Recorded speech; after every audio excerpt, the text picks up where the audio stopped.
ئەم کاتە و هەموو کاتێکتان باش. بیسەرانی خۆشەویست، هاتینەوە لاتان لە بەرنامەیەکی تری لاپەڕان لە ڕادیۆی دەنگی گەل. من دەوران گەرمیانی پێشکەشکاری بەرنامە. تەوەری سەرەکی ئەنجاری بەرنامەکەمان سەبارەتە بە جەژنی نەورۆز و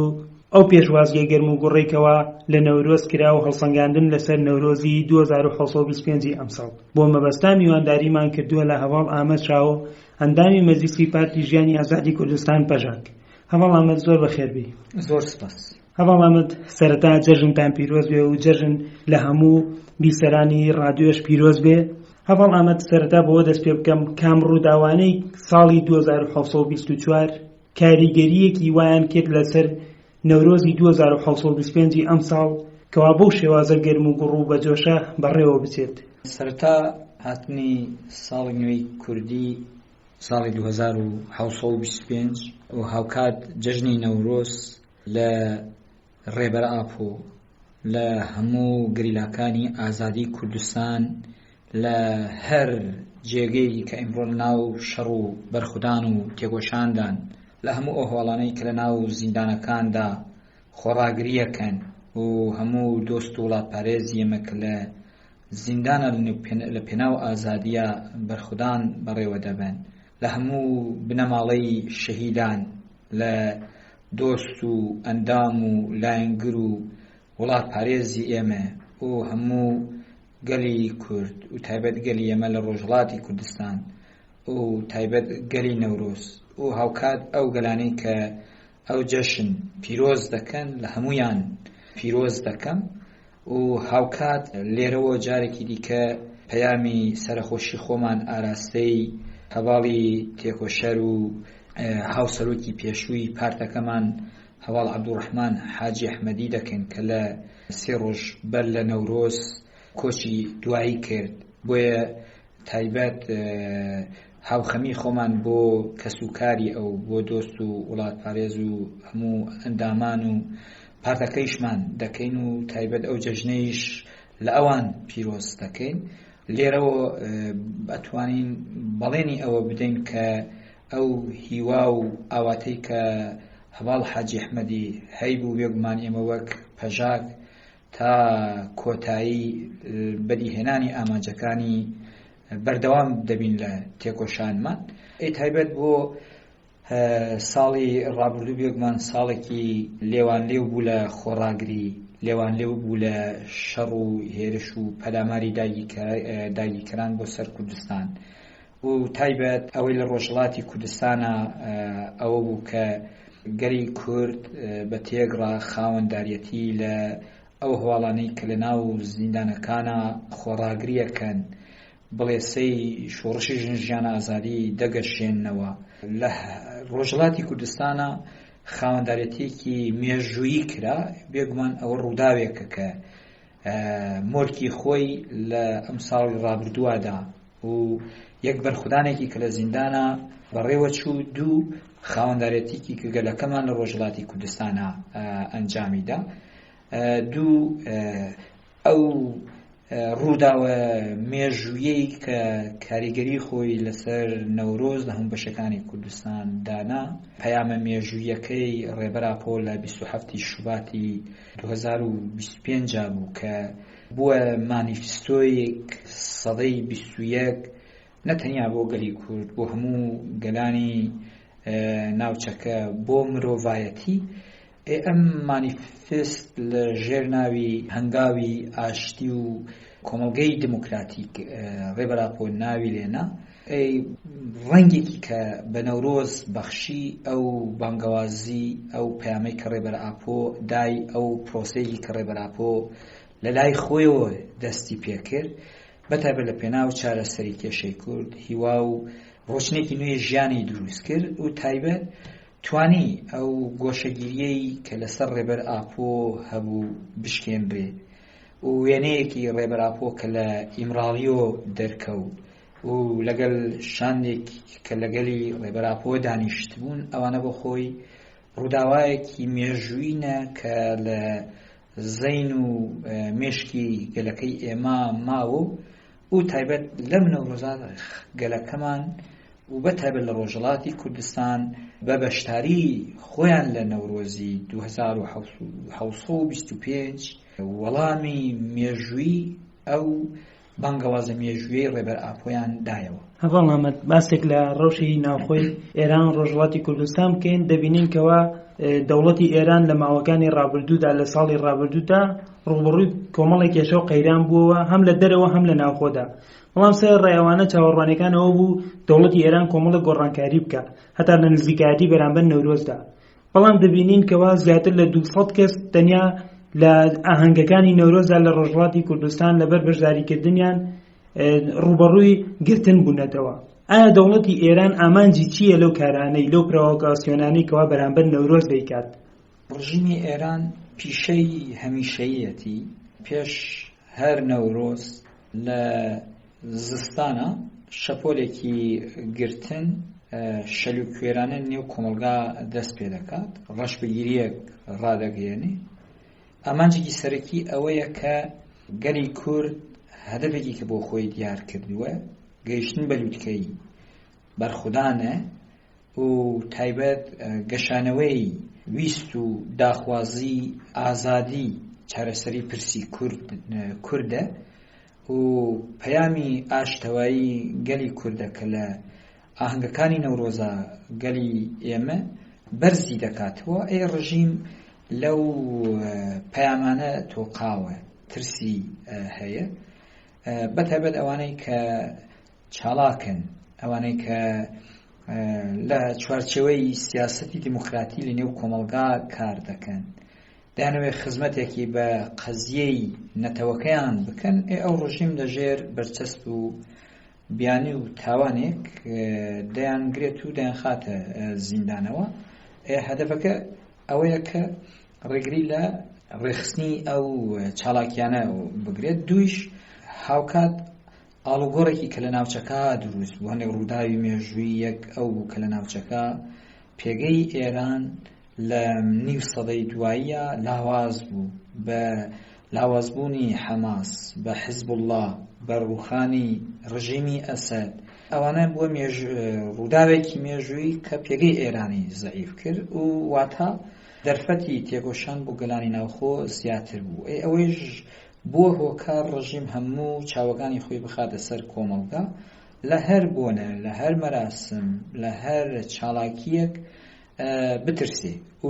لایەکی دیکە شۆجارێکی دیکە شۆڕشی ژنژیان ئازادی سەر هەڵ نەداتەوە، دەرفەتی خۆڕێخستنەوەی بۆ دروست نەبێ. ڕژیم لە هەر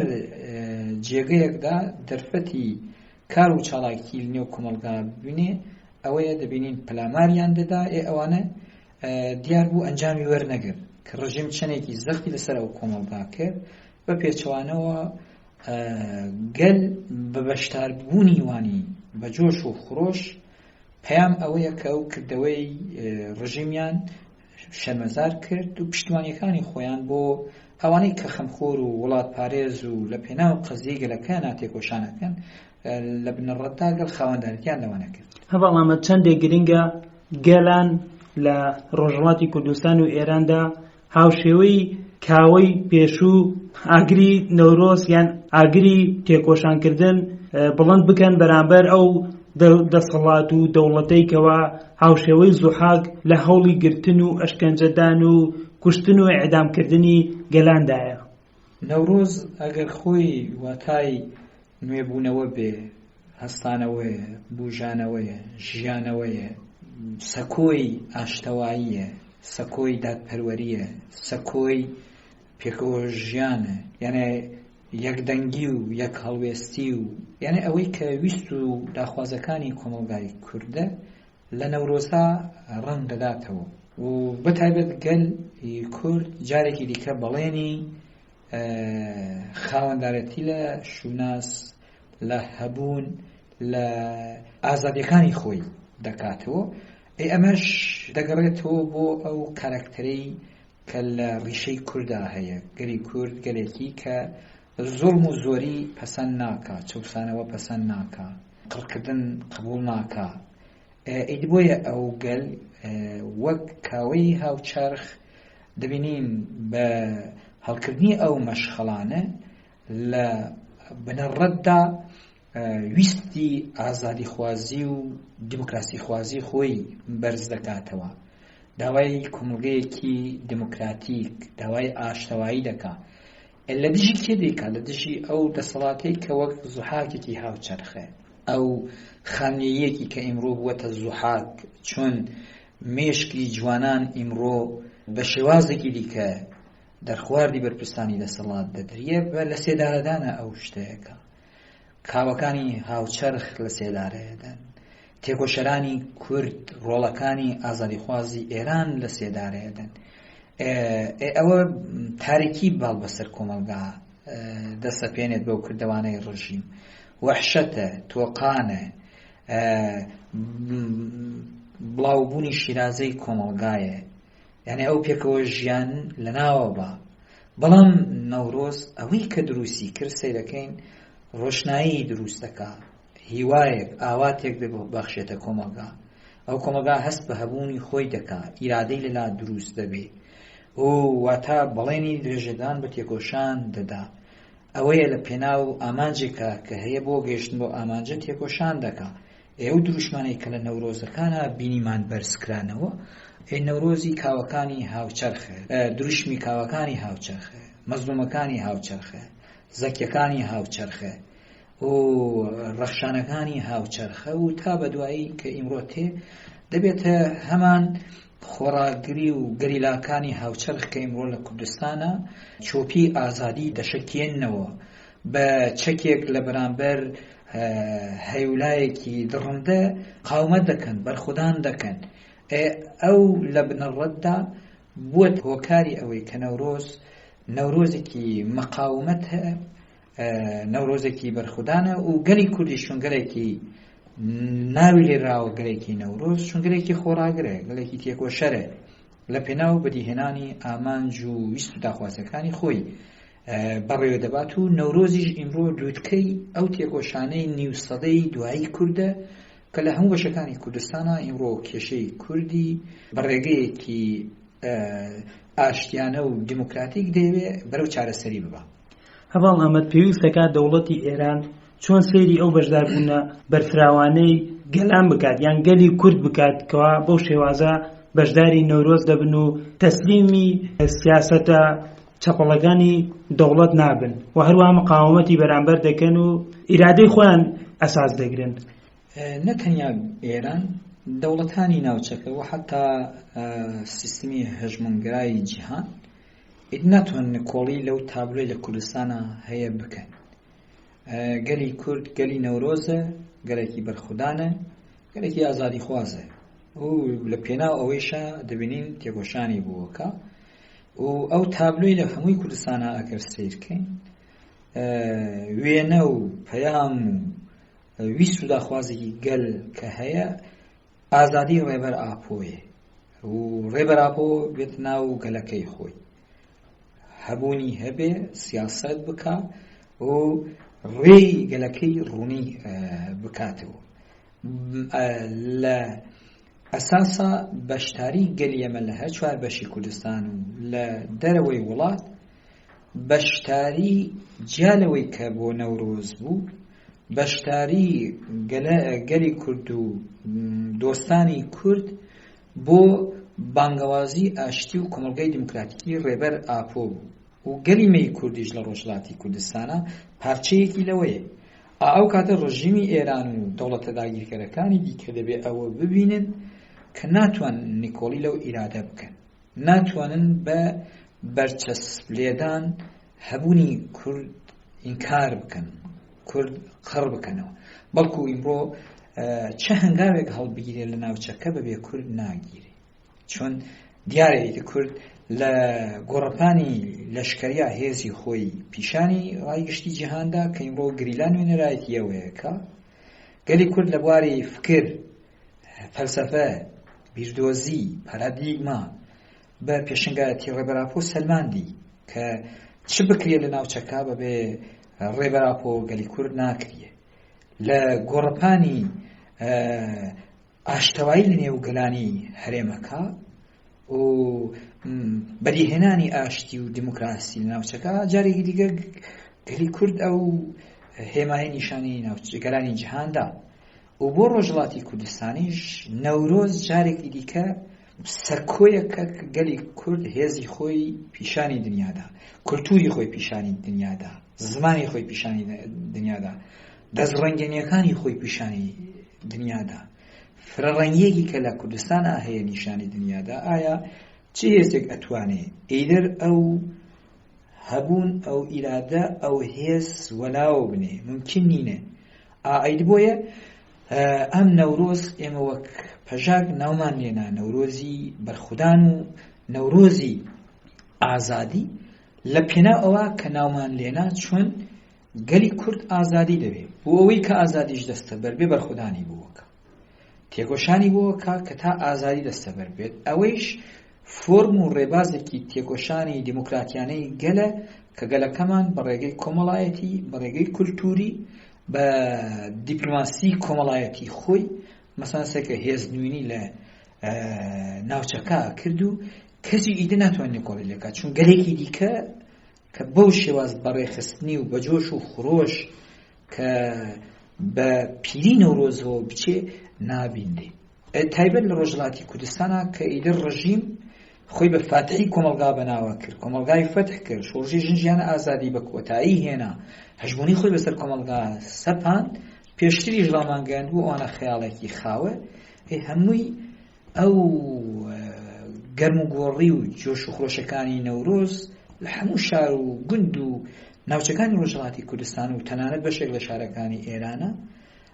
هەموو خەون و خاڵەکانی ئەو ڕژیمەی بەبادادا. بەڵێ هەوڵامەت هەر لەسەر بابەتی نەورۆز و ئەو پیرۆزبایە گەرم و گوڕا ئایا چەندە گرینگە خاوەندارێتی لە زیندانیانی سیاسی و بەتایبەت ئەو زیندانی سیاسیانەی کەوا لە ماوەی ئەم چەند ساڵەدا بەتایبەت ژنان کەوا بەرخۆدانیەکی بێوێنەیان نوواند لە زیندانەکانی ئێراندا چەندە گرینگە لە ساڵی نوێدا بە هەمان ڕوحیەتی نەورۆزەوە خاوەندارێتی لەوانە بکرێت؟ پێشوازی گەلی کورد لە ساڵی 2725 پێشوازیکی مێژوویە چاوەڕوان نەکراو بۆ زۆر هێز و لایەن و حتا دەوڵەتە داگیرکەرەکان. ئەنجام نەورۆز بوو مەشخەڵی ئازادی کورد، بووە ئەو سەکۆیەی کە ئیدر کورد ناسنامەی خۆی جارێکی دیکە پیشانی هەموو جیهاندا بووە سەکۆی مقاومە. ئەو مقاومەیش کێ کردی؟ ئەوانەی کە مەشخەڵ بەدەستی ئەو نەورۆز بوون، ئەوانە کە بە بەرهەمەکانی خۆیان ئەو نەورۆزەیان بریقەدارتر کرد ڕازاندەوە. لە بوارێکی دیکەوە ئەوانەی کە لە زیندانە مقاومەت دەکەن ئەوانەیش بۆ گەیشتن بە ئامانجێک بۆ بەدیهێنانی کۆمەلگەیەکی دیموکراتیکە بۆ بنیانانی نەتەوەیەکی دیموکراتیکە بۆ ئەوەیە ئاشتی و ئارامی لە وڵاتە بەدی بێت. ئێواتە گەلی ئێمە لە گۆڕەپانەکانی نەورۆزە لە بنەڕەتدا پشگیری ئەو مەقاومەتیانەیانە کرد کەواتە دڵن نەورۆزی مقاومەت لە چ جێگەیەکە هەیە؟ لەوێ ناسنامەیەک هەیە کە نیکۆڵی لێ ناکردیە، ئازادیەک هەیە کە ناتواندێ لە کۆمەلگای زەوت بکەیت، لە مرۆڤەکانی زەوت بکەیت، ها ئەوە لە زیندان بێ، ها ئەوە لە شقامە بێ، ها ئەوە لە چیا بێ، ها ئەوە لە ناوەندەکانی دیکەی کۆمەلگا هەبێ، ڕژیمی دی ناتوانێت نکۆڵی لە ئەو ڕاستیە بکە. بۆیە من بڕوام وایە کە ساڵی 2725 بەو ڕۆحیەتەوە کە دەستی پێکرد ساڵێکە کە دەتوانێت هیوا و ئاواتەکانی گەلی کوردی تیا دەستەبەر ببێت. بۆیە تا دەڕوات ئەو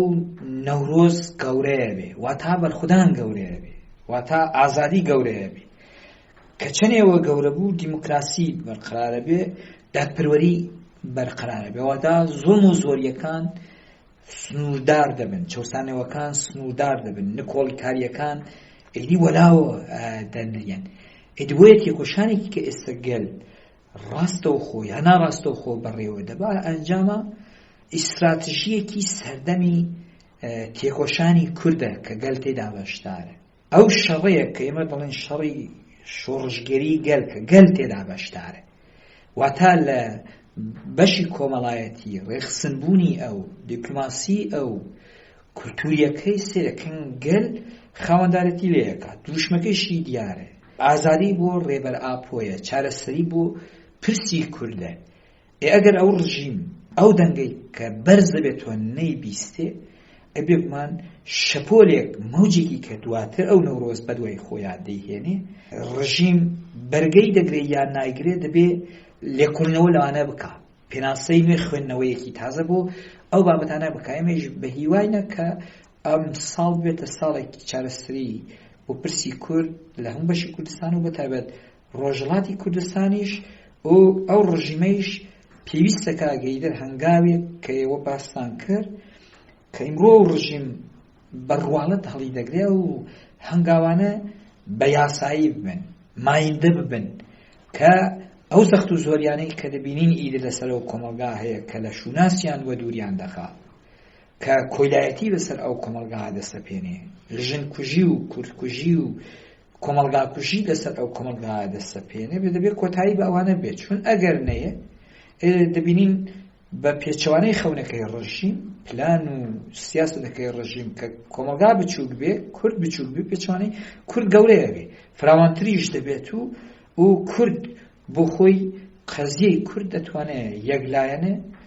چارەسەری بکات. بەڵێ هەواڵامەت وەک دەزانین لە ماوەی ڕابردوودا لە دووەم ساڵی شۆڕشی ژنجیان ئازادیدا بووین و لەم ساڵی نوێدا دەکەوینە ناو سێم ساڵی شۆڕشی ژنجیان ئازادیەوە. ئایا پێویستەکە گەلان بەگشتی لە ئێراندا چۆن نزیکی ژن و ژیان و ئازادی ببنەوە چۆن نزیکی شۆڕش ببنەوە؟ پێویستە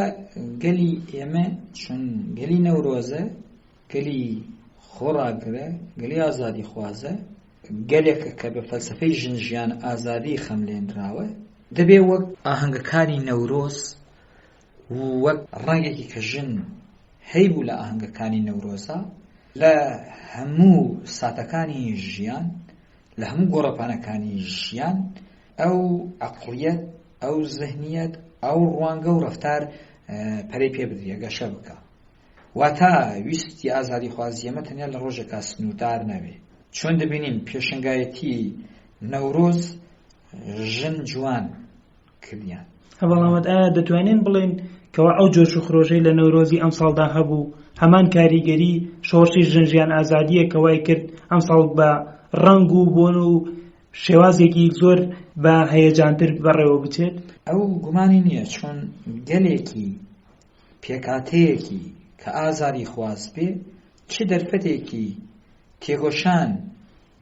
ببینێ مۆرکی خۆی لەو دەرفەت دەدا و دەیگوازێتەوە کە بۆ ئەوەی بگێت بە ئامانجەکانی ئەو بەتە بە ژن و جوان چۆن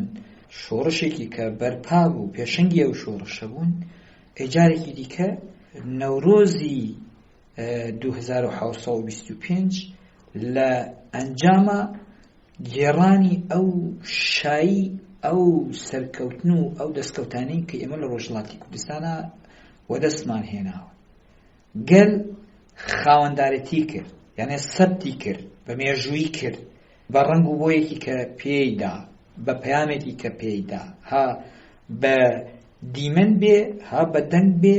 ها بە ڕەنگ بێ سیرەکەین گەل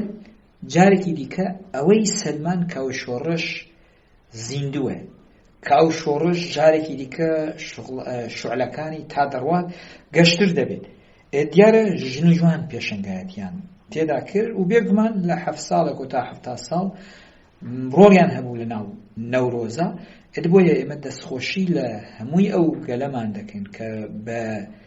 ماندوو بوونێکی گەورەوە بەشداریەکی چالاکیان لە نەورۆزا کرد و بەتایبەت لە پوردەشتی ماکۆ کە دەستی پێ کرد لە هەموو شار و شارۆچکەکانی ڕۆژهەڵاتی کوردستان چ ورمیە چ مەهاباد چ کرماشان چ ئیلام چ سنە حتا چ تەهران چ خوراسان و هەموو شار و شارۆچکەکانی کە لێرە دەرفەت نابێ مرۆڤ بەحسی بکە جێ دەستخۆشیە و تایبەت پیرۆزباییەکی گەرم لە ئەوانە دەکەین کە چۆن ئەو بەشداری ئەو نەورۆزە بوون لە ئەنجامە بەشداری شۆڕشی ژنجیان ئازادی بوون بەشداری پرۆسەی بانگەوازی ئاشتی و چارەسەری دیموکراتیکی ڕێبەر ئاپۆ بوون بۆیە مە بە هیواینە کە گەلەکەمان لەمە و بەدووە ئەو ڕۆڵ ئەو پێگە لە بەڕێوەبردنی ژیان تێکۆشانە بە ژن ببەخشن و بۆ شێواز بتوانین شۆڕشی ژن ژیان ئازادی سەرکەوتنەکەی گەنەتی بکەین. بەڵێ هەواڵامەت بەر بە کۆتایی بەرنامەکەەوە دەچین لە کۆتاییدا پەیامی ئێوە هەم بۆ گەلان هەم بۆ دەوڵەت ئەگەر هەبێ و بە تایبەتی لە بابەتی ئەوەی کەوا بەرەو بۆنەی 4 نیسانەوە ڕۆژی لەدایکبوونی ڕێبەر ئاپ بۆ دەچین پێویستەکە بەچی شێوازێک نزیکی ئەو بۆنانە بینەوە پێویستەکە لەمە بەدووە چی بکرێت لە ساڵی نوێدا پێویستەکە چۆن بەشداری لە بۆنە و مەراسم و ئاهەنگە مێژوویەکانمان خاوەنداریەتی لە شوناسی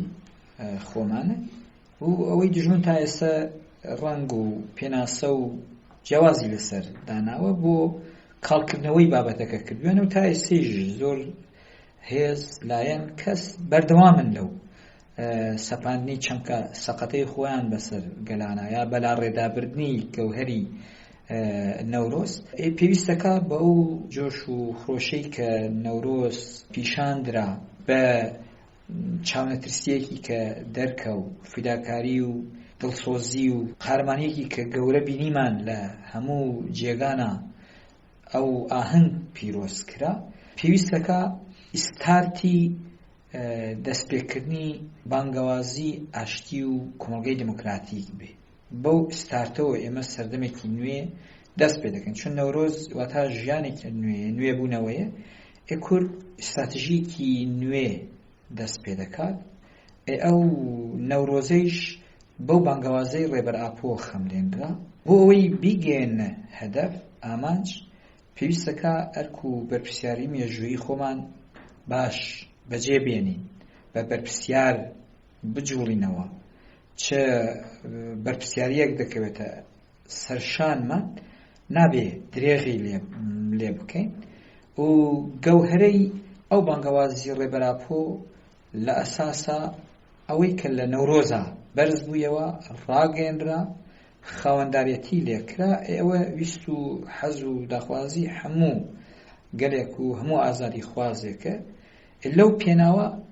بۆنەکانی پێشی ئێمەیش دەبێت بەو ڕۆحیەوە بەڕێوە ببین ڕۆحی لەبەر بکەین بە تایبەت 4 نیسان کە لێی نزیک دەبین ساڕۆژی دامەزانی پارتەکەمانێ و هاوکات ساڕۆژی لەدایکبوونی ڕێبەر ئاپۆیە ئێجارێکی دیکە بە نەورۆز کورجارێکی دیکە لەدایک بوو فکرێکی نوێی لەبەر کرا پارادیگمایەکی هەیەتی بە ڕێو ڕێبازێکی جیاواز دەیەوێت بە ژیانی بکە ڕۆحێکی تازە پێدەبەخشتێ ڕێبازێکی نوێی تێکۆشان دەگرێتە بەر ئەو ڕێبازەیش تایسە بۆ کورد نامۆ بووە کورد شارەتی نەکردووە ئەو ڕێباز تەی بکە بەڵام ئیمڕۆ ڕێبەر ئاپۆ و جستارەتەی بە هەمومان بەخشی و ئیرادەی ئەوەیشی پیشاندا بەرپرسیاری ئەوەیشی گرتە ئەستۆ واتە ئێمەیش لەمە بەدوا دەبێ بۆ شێواز نزیک بین بۆ 4 نیسانیش دەبێت لە زیاتر لە هەر 4 نیسان زیاتر خاوەندایەتی لێ بکەین جوان و ڕێکوپێک بڕازێنرێتەوە چاڵێکیەکانمان ڕێکوپێکتر بێ و بۆ ئەوەی کەواتای پێ بدەین ئەو فەلسەفە و ئەو ئیستراتژی نوێ لەو ڕۆژە کوردێک دەتوانێت لە چ جێگەیەکە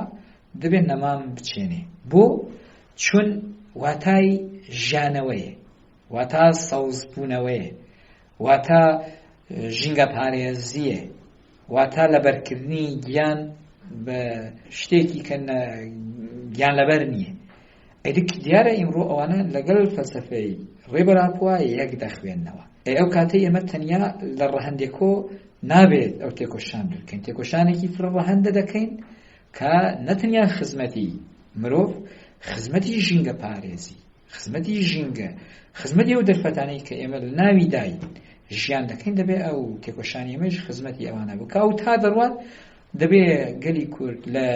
لە یەکی گوڵان نۆی گوڵان و هەمووی و چاڵاکیانەی کە هەیە دەبێت بە ئەو مانیفستۆی مێژووی ڕێبەر ئاپۆ ئێمە دەبێت ناوەڕۆکەکەی دابگرین ناوەڕۆکەکەی ژیان بکەین و بۆ هەڵگرتنی ئەو ناوەڕۆکەی بۆ نێو کۆمەڵگا بۆ ئەوانەی کە دژبرایەتیەکەن کە پیشان بدرێ بێگومان هەوڵدانێکی گەورەی دەبێت یەکۆشانێکی گەورەی دەبێت. هەواڵ ئەمەد گەشتینە کۆتایی بەرنامەکەمان زۆر سپاس بۆ بەشداربوونت. زۆر سپاس بۆیەوەش. هەر بژی بەڵێ ئازیزان و خۆشەویستان بەم جۆرە گەشتینە کۆتایی بەرنامەی ئەم جارەی لاپەڕا لە ڕادیۆی دەنگی گەل. تەوەری سەرەکی بەرنامەکەمان سەبارەت بوو بە جەژنی نەورۆز و خاوەندارێتی گەلان بەگشتی و وەگەلی کورد لە نەورۆز و ئەو بەرخۆدان و ئازادیەی کەوا بانگەشەی بۆ کرا کەوا بۆ ڕوحیەتەوە بەشداری نەورۆز بوون هەڵسەنگاندن لەسەر ئەوانە بوو. بە میوانداری هەواڵ ئامەد شاوۆ ئەندامی مەجلیسی پارتی ژیانی ئازادی کوردستان پەژاند. دووبارە جەژنی نەورۆزتان پیرۆز بێ و هەموو ڕۆژتان هەر نەورۆز و ئازادی بێت تا بەرنامەیەکی تر ماڵاوە.